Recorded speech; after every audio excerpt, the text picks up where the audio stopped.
नमस्कार, मैं हूं प्रकाश सिंह और आप देख रहे हैं समाचार सिटी 24। आज के इस दौर में तमाम तरीके के आरोप और प्रत्यारोपों भरी ज़िंदगी जीने वाले लोग भयभीत रहते हैं, समाज की इन समस्याओं में उलझे रहते हैं और तरह तरह की कोशिशें करते हैं कि किस तरह से अपने आप को सुरक्षित महसूस करें, अपनी समस्याओं को समाज के बीच रखकर किस तरह से अपनी सद्भावनाओं को समाज की सद्भावनाओं के साथ जोड़ सकें। ऐसा ही एक मामला आपने सुना होगा, शेर सिंह राणा। हिंदू हृदय सम्राट पृथ्वीराज चौहान की अस्थियां लेने के लिए शेर सिंह राणा अफगानिस्तान तक गए और उन्होंने उन अस्थियों को लाकर सुरक्षित लाकर एक मंदिर की स्थापना कराई और बाद में आकर के पुलिस के सामने सरेंडर तक कर दिया। इससे पहले उन पे तमाम तरीके के आरोप प्रत्यारोप लगे। आज जब दोनों ही पक्ष और विपक्ष यानी आरोप लगाने वाले और आरोप को सहने वाले पक्ष विपक्ष दोनों सामने आमने बैठ गए, तब जाकर के ये सारे आरोप मिथ्या साबित होने लगे। आपको बता दें कि हमारे साथ मौजूद है शेर सिंह राणा जी। मैं सबसे पहले आपका स्वागत करता हूं शेर सिंह जी। नमस्कार जी। शेर सिंह जी, बहुत सारी समस्याएं देखने को मिली, तमाम तरह के टीवी चैनल्स पे, अखबारों में ये चर्चाएं रहीं कि आपके ऊपर एक बड़ा आरोप लगा कि आपकी तरफ से गोलीबारी की गई, आपकी तरफ से एक ऐसी महिला का जो है हत्या की गई जिस महिला को कहीं ना कहीं एक अच्छे रूप में भी लोगों ने देखा, कहीं बुरे रूप में भी लोगों ने देखा। आज उस पूरे चरण के बाद आप दोनों लोग एक साथ नज़र आए, इसके पीछे क्या कारण है? देखिए, मैं पहले परिचय करा दूं, ये श्रीमती मुन्नी देवी जी हैं, जो कि फूलन देवी जो हैं उनकी बहन है छोटी, और इन्होंने ही एक तरीके से FIR दर्ज भी करवाई थी। FIR दर्ज नहीं कराई थी, एक्चुअली ये मुख्य गवाह थी उस मुकदमे के अंदर। और ये मेरा कहना से भी ज़्यादा, क्योंकि मेरे कहने से कुछ नहीं होगा, मेन है कि इनके कहने से होगा। इन्होंने कोर्ट में भी उस समय यही बात कही थी कि जिस समय वो सब हुआ था वो लोग करने वाले दूसरे लोग थे, और जो लोग थे वो इन्होंने जो है उस समय गृह मंत्री जी को भी बताया था, पुलिस कमिश्नर साहब को भी बताया था, CBI जांच की भी इन्होंने मांग की थी, लेकिन इनकी किसी ने नहीं सुनी। जैसे हमारी तो कौन सुनता, क्योंकि हम तो पुलिस कस्टडी के अंदर थे। जब उनकी सगी बहन की बात नहीं सुनी गई तो हमारी क्या हैसियत थी उस दौरान। दूसरी बात है कि जो भी आरोप थे, मुझे आशा है कि मुझे बहुत जल्द न्याय मिलेगा, क्योंकि जब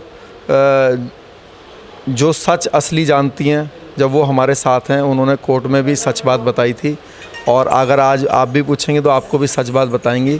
तो हमें पूरा विश्वास है न्यायपालिका के ऊपर कि वो हमें न्याय देंगे। शेर सिंह जी, एक बड़ा सवाल, अक्सर देखा जाता है कि बहुत सारे लोग जेल के अंदर ऐसे मिलते हैं, और आपने तो खास करके दोनों जीवन जिए हैं, जेल के अंदर का भी जिया, जेल के बाहर का भी जिया।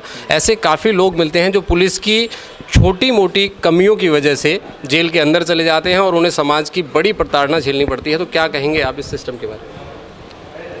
देखिए, ये बड़ी आम बात है सिस्टम की, तो क्या कहेंगे, भारत का सिस्टम सब जग जाहिर ही है। ऐसे बहुत सारे जेल के अंदर किस्से हैं जिनकी सज़ा शायद मैक्सिमम 3 साल होती, लेकिन 6-6, 7-7, 10-10 साल जेल उन्होंने काटी है। दूसरी बात है कि यहाँ पे देखिए, न्यायपालिका के बारे में तो हम कुछ बोल नहीं सकते, क्योंकि हमें न्यायपालिका को हम भगवान की तरह मानते हैं, और मुझे पूरा विश्वास भी है अपने देश की न्यायपालिका के ऊपर। बस मुझे आज इस बात की सबसे ज़्यादा खुशी है कि जो आज ये अधिवेशन है अखिल भारतीय क्षत्रिय महासभा का, आपको बता दूं, अखिल भारतीय क्षत्रिय महासभा ने एक सहयोग प्रकोष्ठ बनाया है, जिसमें अलग अलग जाति और धर्म के लोग भी उसमें शामिल हैं, जो लोग अलग अलग तरीके से जो है सहायता करते हैं क्षत्रिय समाज की। तो उसी सहयोग प्रकोष्ठ में जो है जो मधु चौधरी जी हैं वो महामंत्री हैं सहयोग प्रकोष्ठ की, और जो श्रीमती मुन्नी देवी जी हैं वो भी सहयोग प्रकोष्ठ में जो है पदाधिकारी बनी हैं।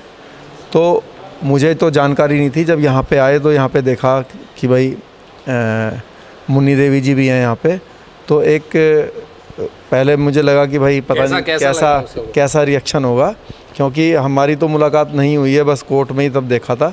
लेकिन क्योंकि वो सच जानती हैं, और उनका ये कहना है कि जब हम मंच पे उनसे बात की तो उन्होंने कहा कि भैया देखिए, आपने जो हमारे आखिरी हिंदू सम्राट थे पृथ्वीराज चौहान, उनकी समाधि जो है अफ़गानिस्तान से आप लेकर आए हैं, तो इसलिए, क्योंकि मेरा ऐसा मानना है, इनका ये कहना है कि मेरा ऐसा मानना है कि पूरा जो हिंदू समाज है और जिसको अपने हिंदुस्तानी होने पर गर्व है, हम सबको एक साथ मिलके देश के निर्माण में काम करना चाहिए, किसी जाति या धर्म के ऊपर नहीं उलझना चाहिए।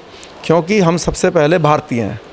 तो ये बात सुन के मुझे मतलब बहुत खुशी हुई दिल को कि इतने उच्च विचार इनके आएंगे। और क्या होता है कि इनका ये भी, इन्होंने मुझसे ये भी कहा कि कई लोग इनके जो सिस्टर हैं फूलन देवी, उनका नाम इस्तेमाल कर करके राजनीति करते हैं या राजनीतिक स्टेटस प्राप्त कर लिया, लेकिन किसी ने किसी तरह की कोई सहायता नहीं करी और ना तो समाज के लिए काम करा, ना तो इनके परिवार के लिए काम करा। तो इस तरह से आपने सुना शेर सिंह राणा जी को, और कितने कमाल की चीज़ सामने आई आज निकल करके कि एक लंबे समय से सामाजिक पीड़ा को झेलने वाला व्यक्ति, और जब पक्ष और विपक्ष आमने सामने मिले तो आइए जानते हैं उस महिला से जिन्होंने अपनी बहन के हत्याकांड के मामले में, यानी फूलन देवी के हत्याकांड के मामले में याचिका दायर की, जिन्होंने एफआईआर तक दर्ज की, और उन्होंने लगातार पुलिस और प्रशासन से मांग की कि सही आरोपी और दोषी सामने आने चाहिए, लेकिन उन्हें न्याय नहीं मिला या उनकी बात नहीं सुनी गई। ये बात कितनी सही है? शेर सिंह राणा जी के बाद अब बात करते हैं हम आपसे। क्या शुभ नाम है आपका? श्रीमती मुन्नी देवी। मुन्नी देवी जी, सबसे पहले स्वागत है। मैं आपसे ये जानना चाहता हूँ कि आज जब आप उस व्यक्ति से मिली जिसके खिलाफ आपने एफआईआर दर्ज कराई, तो एकदम से आपको कैसा लगा?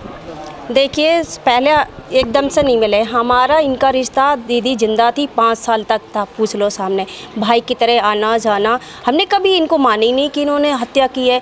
अब जिसने हत्या की उसके लिए तो हम चिल्लाते रहे। इन्होंने हत्या की, जो उनका पति है उमेश सिंह, इन्हें वो हत्या की। हमारी दीदी खुद कहती थी मरवा देगा, हम लोगों को खुद ही पता हो गया था ये मरवा देगा। हमारी दीदी हमें हस्बैंड सहित रखती थी हमेशा अपनी रक्षा के लिए, कभी जाने नहीं देती थी, ससुराल तक नहीं जाने देती, कहीं भी नहीं जाने देती थी कि कभी भी मौका पाके ही हमें मरवा देगा। इसलिए हमने तो इनको कभी माना ही नहीं। अच्छा, ये बताइए कि क्या मानना है? आपने बिल्कुल कभी नहीं माना, लेकिन एफआईआर दर्ज हुई, उसके बाद एक व्यक्ति को इतनी बड़ी प्रताड़नाएं समाज की सहनी पड़ी, उसके बाद उसका जज्बा देखने को मिला कि वो यहाँ से लेकर अफगानिस्तान तक अपने देश के लिए, अपने देश के उन महापुरुषों के लिए गए। इस एपिसोड को लेकर क्या कहेंगे? देखिए, उस समय गुमराह कर दिया था, इतना गुमराह किया गया था, ये सारी चाल उम्मीद को तो उसने तुरंत कह दिया शेर सिंह राणा ने मरवाया, शेर सिंह राणा ने मार। अरे हम तो वो समझ ही नहीं पाए थे कौन है क्या है। अरे क्यों मारेगा शेर सिंह राणा? शेर सिंह राणा से हमारी क्या दुश्मनी थी, क्यों मारेगा? कभी आपके मन ने इस बात को नहीं माना? कभी नहीं माना, हमारे दिल ने इस बात को कभी नहीं माना। लेकिन वो एफआईआर वाला एपिसोड जो रहा, खुद दस्तखत करके एफआईआर दर्ज कराई, वो गलत है। वो उसमें साइन जो कराए गए हैं एकदम जो थाने से आया था एकदम कोरे पे, जो भी हमारे साइन हुए कोरे पेज में हुए। आज हमने तो जज को भी बता दिया, जज के सामने बयान हुए, जो भी कोई साइन हुए हमारे कोरे कागज में कराए गए। कौन लोग हैं जो इस तरह की एक कंट्रोवर्सी पैदा कर रहे हैं आप और शेर सिंह राणा के बीच में? जैसे सबसे पहले तो वो इंस्पेक्टर थे जिन्होंने अपने ये छानबीन किया, जो जिसके हाथ में जो केस था, वही लोग थे। अच्छा, क्या मानती हैं राजनीतिक भेंट भी चढ़ी कि आपकी ये दुश्मनी रही? ये राजनीति भेंट तो पहले सबसे पहले राजनीति भेंट तो बाद में उम्मीद की है। जो असली हत्यारा उसकी हेल्प करी गई है, इसलिए हमारी बहन जी राजनीतिक भेंट भी चढ़ी, और अधिक जो असली हत्यारा वो उम्मीद है।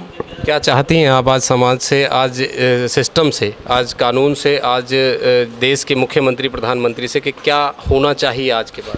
ये होना चाहिए कि जो हमारी बहन को अन्याय मिला, असली दोषी जो खुलेआम फिर रहा है उसको फांसी होनी चाहिए, और जो इनके ऊपर आरोप लगे हैं आज अभी भी जमानत में है, अभी भी जो न्याय इनको भी फिर से अच्छे से मिलना चाहिए। दूध का दूध पानी का पानी हो जाना चाहिए। जो इनके पे ऊपर धब्बे लगे हैं हट जाना चाहिए, कलंक मिट जाना चाहिए। जो असली दोषी है वो फांसी पे लटकना चाहिए। वो चाहे कितना ऊंची लेवल का हो, मंत्री हो, संतरी हो, सांसद हो, कुछ कोई भी हो। इसलिए उल्टे हमें धमकियाँ दी जाती थी।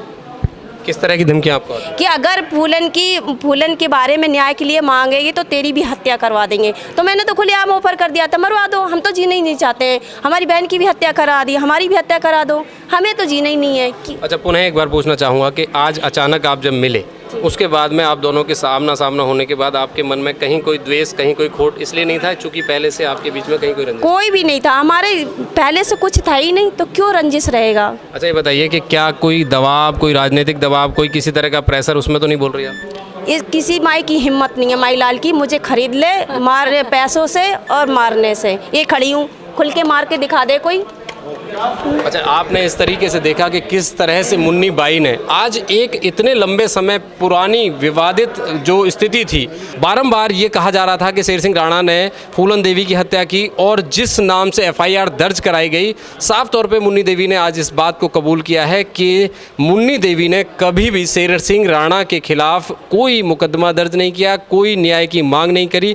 उन्होंने सिर्फ और सिर्फ कहा कि जो उम्मेद दोषी है, सही मायने में दोषी है, उनको सामने लाया जाए। लेकिन यहाँ भी मुन्नी देवी की कहीं एक भी ना सुनी गई और मुन्नी देवी को न्याय आज तक नहीं मिल पाया है। मुन्नी देवी का मानना यह है कि निश्चित तौर पे वो न्याय के लिए गुहार करती रहेंगी और जब तक कि उन्हें न्याय नहीं मिल जाता, यानी सही दोषी जो उनकी बहन के हैं वो न्याय के द्वारा, उनके कानून के द्वारा सलाखों के पीछे नहीं चले जाते, जब तक मुन्नी देवी की ये लड़ाई बरकरार रहेगी। और आपने साफ सुना कि उन्होंने शेर सिंह राणा को बिल्कुल साफ शब्दों में कह दिया कि वो निर्दोषी थे, निर्दोषी हैं। और आज भी वो जब मिले तो निश्चित तौर पे दोनों के मन में कोई भी द्वेष भाव नहीं था।